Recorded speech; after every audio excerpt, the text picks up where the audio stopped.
Vamos à questão 10. Também uma questão de causa e consequência.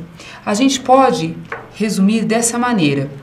Se recebermos as notas da prova, então o professor está de férias. Se recebemos as notas, o professor está de férias. Frase equivalente, lógica. Se o professor não está de férias, não recebemos a nota. E a gente pode marcar, então, a alternativa A. Na questão 11, ele nos diz que nenhum advogado é engenheiro e que nenhum palmeirense é São Paulino.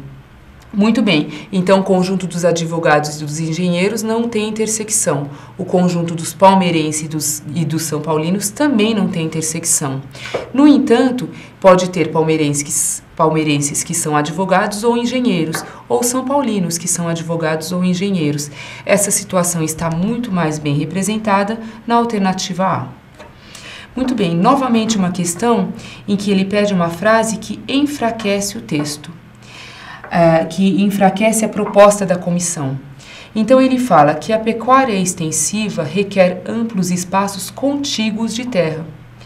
Muito bem, aí ele descreve a situação de duas cidades e ele diz que a densidade demográfica na cidade X é maior que em Y. Então, o que propuseram?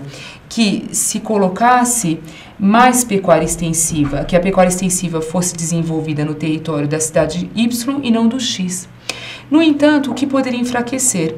Se a população da cidade X, apesar de ser maior, estiver mais concentrada, está concentrada em 1/3 do território, e a de Y está mais espalhada, o que vai acontecer é que teremos menos espaços contíguos na cidade Y, e por isso precisamos marcar a alternativa C, é a que mais enfraquece a proposta que foi feita pela comissão.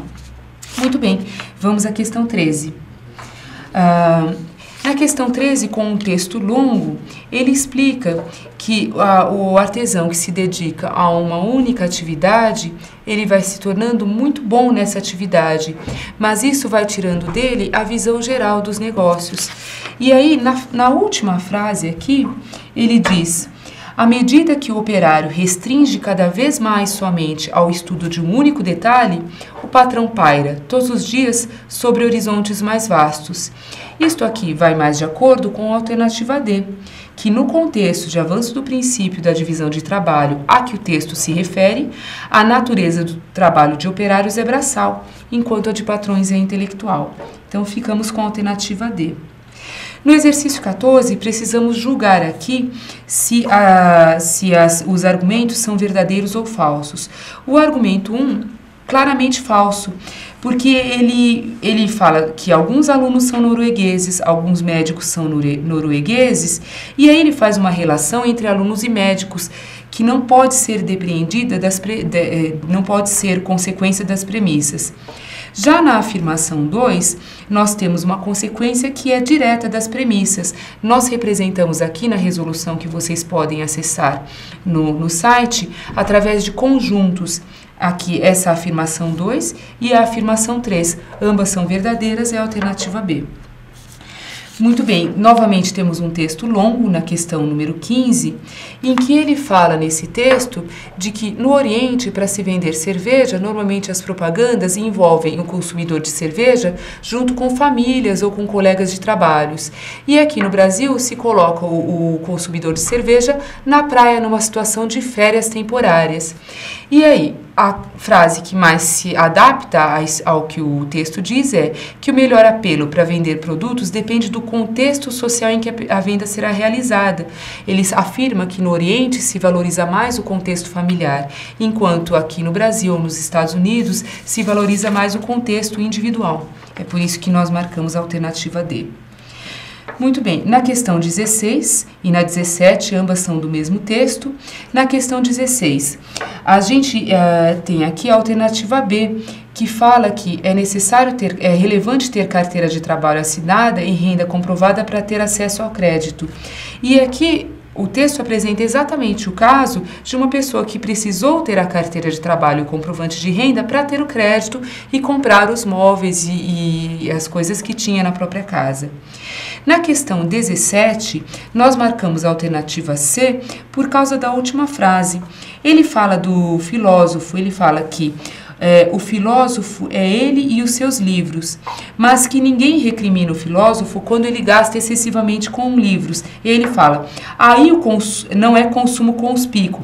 Ele grifou aqui consumo conspícuo e perguntou o que seria esse consumo conspícuo. Nós marcamos a alternativa C, que é a mais próxima, consumo exagerado.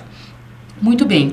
Novamente uma questão de causa e consequência. Ele fala, se a novela A é boa, então o filme B teve grande audiência. Vamos voltar negando. Se o filme B não teve grande audiência, então a novela A não é boa. Alternativa B, claramente.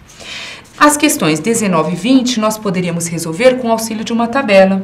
Se nós fazemos aqui uma tabela sobre quais sucos de fruta cada uma das pessoas consumiu, nós teremos aqui possibilidades abertas. Para a Cláudia, a única possibilidade na questão número 19, as únicas possibilidades seriam graviola e tangerina. Mas nós temos aqui essa frase, apenas se Carolina tomou graviola, Mateus tomou suco de tangerina. O que significa que se Carolina tomasse graviola, Mateus tomasse tangerina, Cláudia não teria opção de fruta. E, portanto, o que aconteceu? O Mateus não tomou tangerina e a Carolina não tomou graviola. Ficamos com a alternativa A. Podemos completar mais a tabela na questão número 20, porque ele diz que Cláudia não tomou suco de tangerina. Então, para ela, vai restar apenas graviola. Muito bem, mas como Mateus tomaria suco de tangerina apenas se Carolina tomasse graviola, e ela não tomou, então Mateus não tomou tangerina, e aí a gente consegue saber o que cada pessoa tomou. Ficamos com a alternativa E. E, então, temos o final dessa prova. Mais uma vez, parabéns à GV por uma prova tão bem feita, parabéns aos nossos alunos, acho que foram bem, e bom curso para todos vocês. Até mais!